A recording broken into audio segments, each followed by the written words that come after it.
The sine wave is the sum total of the waveform, or thought form.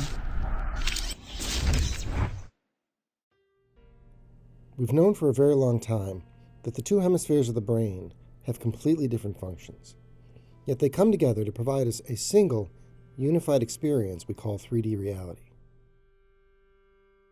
Science is still trying to grasp why our brains emit a magnetic field. They believe ion flow along the synapses generates that magnetic field. The truth is that it goes the other way around. The electromagnetic field of our consciousness is moving the ions. Moving something with your mind has been determined by science to be a paranormal phenomenon, but it is in fact a very normal phenomenon and the basis of our consciousness interacting with the physical body and world. How is he doing that? Are you guys seeing this? Matter around us is mostly empty space. Our consciousness is simply an energy system triggering the synaptic exchange of serotonin, turning conscious energy into physical reality and motion. Here's a lot of information all at once in a very small statement. I'll tell you it, then I'll unpack it. According to Manya Long, the sine wave is the sum total of the waveform. That waveform is the self-awareness you call you. This is a sine wave. The entire sine wave represents a frame rate like a film in a movie. Experience, reset. This frame rate exchange happens at 1/5 billionth of a second. That means that in any given second, there are 5 billion frames of reference. This is one of the reasons why the 3D hologram we live in has such a high fidelity, why it feels like an unbroken reality. To get a 3D reality, however, you need two separate data feeds to generate perspective. We call this data feed the left and right hemispheres of our existence, and together they bring 3D context to our reality.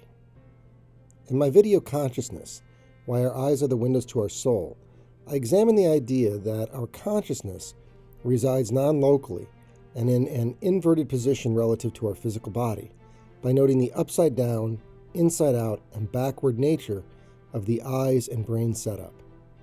Putting the entire sine wave in context, we have the physical world event and the consciousness world response, a simple enough model explaining why the sine wave is the sum total of the waveform. When the sine wave is reoriented, the occult truth of the matter comes into focus as we discover that information about the nature of consciousness has been available to us for some time. When your consciousness expresses here on planet Earth, the frame rate is 1/5 billionth of a second. By combining the waves together, we get the Merkaba, spinning and creating motion in our lives. Locomotion is a property of magnetism, not electricity. To create that motion, we need a magnetic model. Helmholtz coils are parallel magnetic loops. The blue and green line represent the function of two parallel loops that operate with completely different functions, and yet combined, they are more powerful than either one alone. As the field of consciousness vibrates, it creates the electromagnetic field connection to the brain. Our experiences begin being perceived and measured by the left Helmholtz coil, and the big picture, including memory recall, is found in the right Helmholtz coil. Helmholtz coils rotate in the same direction and combine to give us our total 3D hologram input.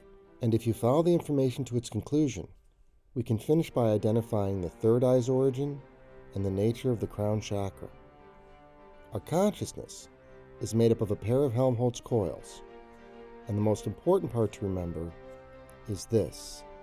The sine wave is the sum total of the waveform, or thought form.